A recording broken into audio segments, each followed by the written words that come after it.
बिस्मिल्लाहिर्रहमानिर्रहीम। अस्सलाम वालेकुम जनाब। स्टोरी मैंने एक ही शेयर करनी है और स्टोरी यही है कि साबिक प्रिंसिपल सेक्रेटरी आज़म ख़ान ने इमरान ख़ान की बकरी बिठा दी है, इमरान ख़ान का भट्ठा बिठा दिया है और इसके बाद उन्होंने अपना बयान मजिस्ट्रेट के सामने 164 का बयान रिकॉर्ड करा दिया है। वो इंकशाफात किए हैं कि अल्लमान अल हफ़ीज़ ये आपके सामने रखते हैं, तबसरे के साथ, तज़िये के साथ, पूरी तफसील के साथ।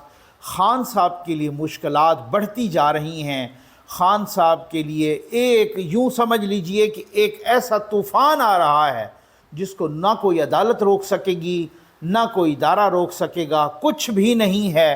ख़ान साहब की सियासत दफन हो चुकी है और फर्दर दफन होने जा रही है। वो यूथिए जो आज भी शख्सियत परस्ती का शिकार होकर ट्रेंड्स चला रहे हैं, ये वज़ीर आज़म ख़ान साहब ही आएंगे। भाई उनकी इतला के लिए अर्ज़ ये है कि ख़ान साहब की सियासी हड्डियाँ गल गई हैं। अल्लाह का नाम माने, जो आपको चूना लगा रहे हैं आप उनका एहतसाब करें यूथियों। बात ये है, सबसे पहले मैं कहूँगा कि जो हम तकरीबन को 2 दर्जन जगहों पर ये वाटर के प्रोजेक्ट्स लगा रहे हैं, अल्हम्दुलिल्लाह आपकी तरफ से बहुत ज़बरदस्त रिस्पांस आ रहा है। भाई अल्लाह के करम और आपके ताउन से ये सब कुछ हो रहा है। ये नंबर डिस्प्ले हो रहा है, आप इस पर रब्ता भी कीजिए। दुखी इंसानियत को, प्यासी इंसानियत को पानी पिलाइए। वो पानी आज के दौर में जो इंसान कहाँ चांद पे पहुँच गया है, लेकिन उनके पास पीने का पानी नहीं है। इससे बड़ा सवाब का काम हो नहीं सकता। वो जौहर जहाँ से कुत्ते भी पानी पी रहे हैं, वो लोग अगर आप उनको साफ़ सुथरा पानी पिलाएंगे, वो आपके लिए झोलियाँ उठा उठा के दुआएं करेंगे। ये बड़ी एक आम, जिनको अल्लाह ने दिया उनके लिए बड़ी मामूली बात है, लेकिन उनके लिए मामूली नहीं है। उनके लिए ऐसे जैसे ईद का सा समा होता है, जब वो मोटर से कुएं से पानी आता है, बच्चे ऐसे खुश हो रहे हैं, आप देख रहे हैं, मैं शेयर कर रहा हूँ, जैसे ईद का सा समा उनके लिए ईद आज हो गई हो, इस तरीके से वो खुश होते हैं। ये नंबर डिस्प्ले हो रहा है, सब कुछ आप इस पर रब्ता कीजिए। आ जाए भाई, आज़म ख़ान वज़ीर आज़म, एक्स वज़ीर आज़म पाकिस्तान इमरान ख़ान के फार्मर प्रिंसिपल सेक्रेटरी आज़म ख़ान, उन्होंने 164 का बयान रिकॉर्ड करा दिया है मजिस्ट्रेट की अदालत में। आज़म ख़ान काफ़ी अरसे से गायब हैं और वो अब उनके बारे में इतलात हैं तमाम मीडिया पर कि उन्होंने मजिस्ट्रेट के सामने 164 का बयान रिकॉर्ड करा दिया है। मैंने कुछ अर्सा पहले वीडियो भी की थी और मैंने बताया था कि वो एक प्रेस कॉन्फ्रेंस भी करने लगे हैं। कल रात मुझे ज़राए से पता चला है कि वो प्रेस कॉन्फ्रेंस अब भी करेंगे। ठीक है, बहुत बड़ी प्रेस कॉन्फ्रेंस आने वाली है। मैं आपको बताऊं, शहबाज शरीफ साहब वज़ीर आज़म पाकिस्तान नहीं चाहते, उनका अपना एक, उनकी अपनी एक परसेप्शन है, वो नहीं चाहते कि ब्यूरोक्रेसी को आप जेल में डालें, क्योंकि अगर ब्यूरोक्रेट्स जेल में जाते हैं तो ओवरऑल एक ब्यूरोक्रेसी में आपके ख़िलाफ़ एक इस तरह की रिजेंटमेंट, एक ख़दशात का इजहार, एक इस तरीके से नफ़रत वो पैदा होती है। तो ये वज़ीर आज़म साहब ने कहा है कि ब्यूरोक्रेसी को आप जेल में नहीं डालें। हाँ, जो उन्होंने जिसने सच बोलना है, जिस तरीके से जो बताना है वो आप बता दें। भले कोई अगर सस्पेंड होता है वो भी हो जाए, लेकिन वो जेल में नहीं जाना चाहिए। ये एक उनकी मुझे पर्सनली कुछ मालूमात मिली थी, तो मैंने कहा मैं आपके साथ शेयर कर देता हूँ। आज़म ख़ान साहब ने कहा है कि बात ये है, 164 का बयान उन्होंने रिकॉर्ड कराया मजिस्ट्रेट की अदालत में और उन्होंने कहा है कि ये जो साइफ़र का बयानिया था ये टोटल ड्रामा था।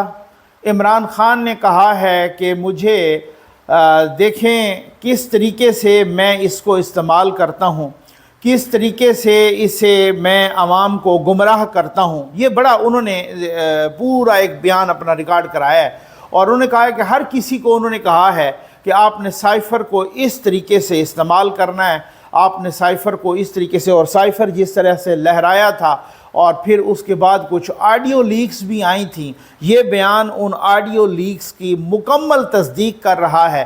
उन्होंने कहा कि कोई साइफ़र नहीं, ये झूठ का पलंदा था, सिर्फ़ एक ड्रामा था। इस बयान को इमरान ख़ान ने अपने सियासी मकासद के लिए इस्तेमाल किया है।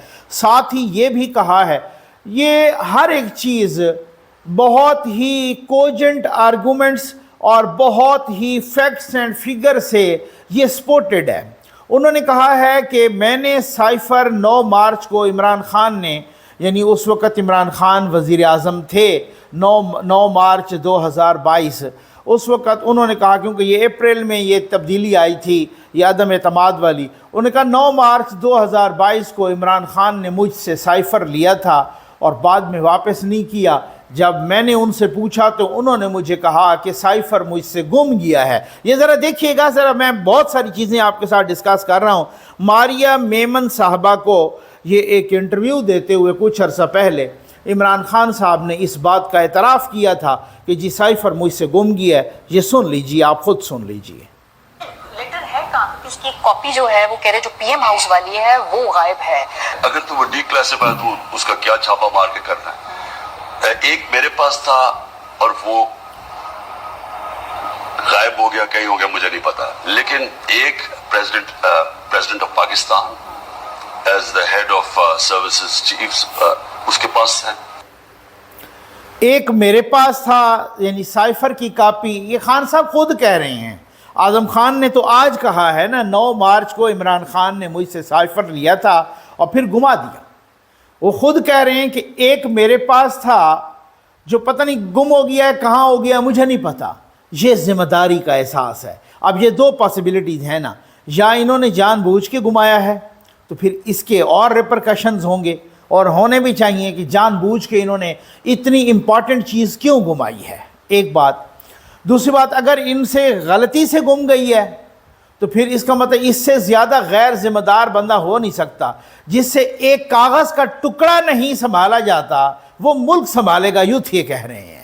ٹھیک. اچھا، اب آ جائیے سائفر کا جیسے ڈرامہ کیا، اس کے بعد آڈیو لیکس آئیں. آڈیو لیکس میں شاہ محمود قریشی، اسد عمر، اعظم خان، عمران خان، ان میں دو پارٹس میں وہ آڈیو لیک آئی تھی. اور عمران خان ان سے کہہ رہا ہے کہ کسی ملک کا نام نہیں لینا، خبردار کسی ملک کا نام نہیں لینا، بس ہم نے سائفر پر کھیلنا ہے. اب آپ کو سمجھ آ گئی ہے کس طریقے سے وہ کھیلے. آج ان کا پرنسپل سیکرٹری بھی کہہ رہا ہے کہ جی انہوں نے کھیلنا ہی تھا، انہوں نے سیاسی مقاصد کے لیے استعمال کرنا تھا، انہوں نے پورا ڈرامہ کرنا تھا، ڈرامہ رچانا تھا، اور وہ سب کو کہہ دیا، پوری کیبنٹ میں کہہ دیا.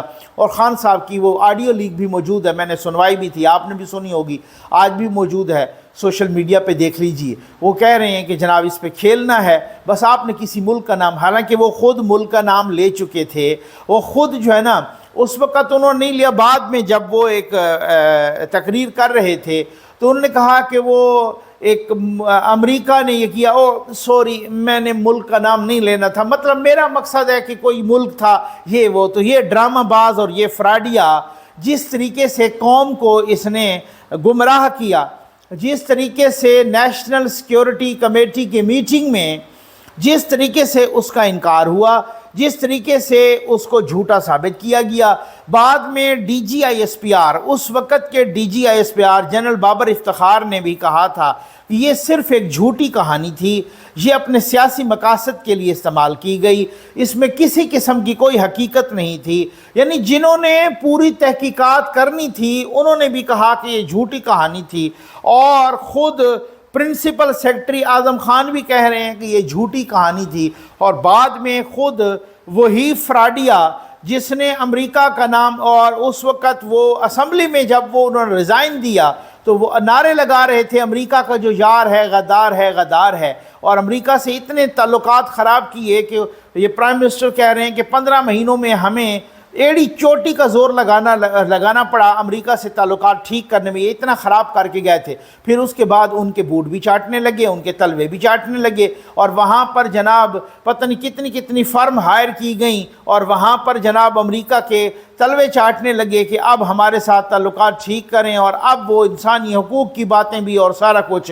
پھر اس کے بعد وہ آج کل امریکہ کا نام نہیں لیتے، آج کل نہ وہ وہاں پہ امپورٹڈ یوتھیے لیتے ہیں اوورسیز یوتھیے، اور نہ ہی یہاں پر کوئی یوتھیے لیتے ہیں. اب امریکہ کا نام ختم ہو گیا ان کے حساب میں، وہ سوال ہی پیدا نہیں ہوتا.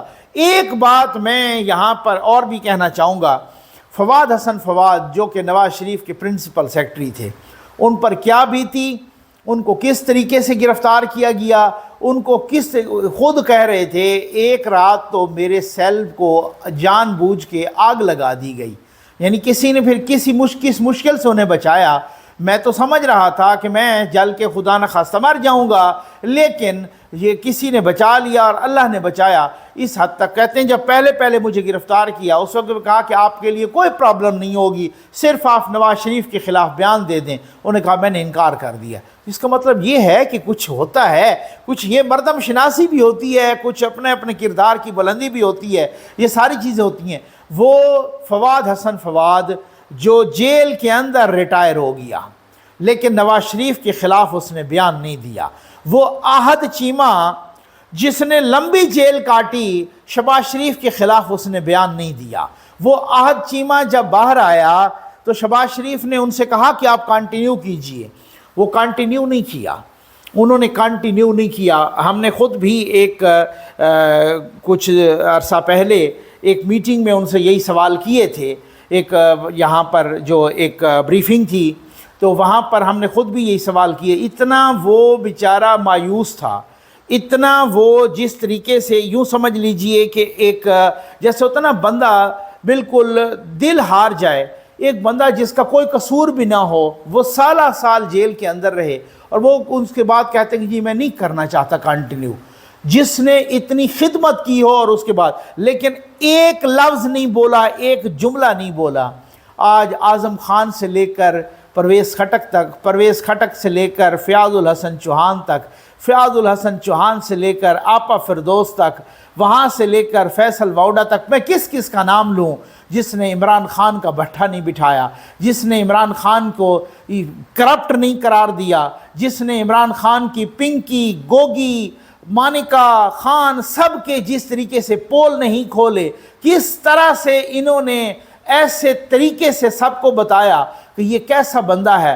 तोशा खाना से लेकर फॉरेन फंडिंग तक जो बंदा भी अलग हुआ है आज तक, यानी आप देख लीजिए इमरान खान से वजह क्या है, अकबर एस बाबर से लेकर आज तक परवेज़ खटक तक जो भी बंदा अलग हुआ है उसने इमरान खान की ऐसी तैसी फेर के रख दी है।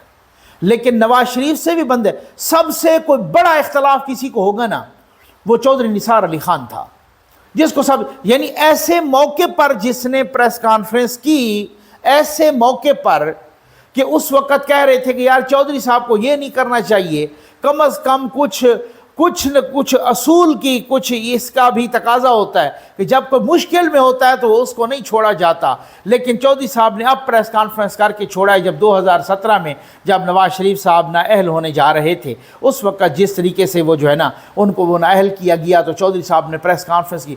वही चौधरी निसार से क्वेश्चन हुआ कि जी आप नवाज शरीफ को करप्ट समझते हैं या आपके पास कोई नवाज शरीफ के करप्शन के सबूत हैं, तो वो चौधरी निसार कहते हैं कि मेरे पास नवाज शरीफ के ना कोई करप्शन के सबूत हैं और ना ही मैंने उन्हें करप्ट पाया है।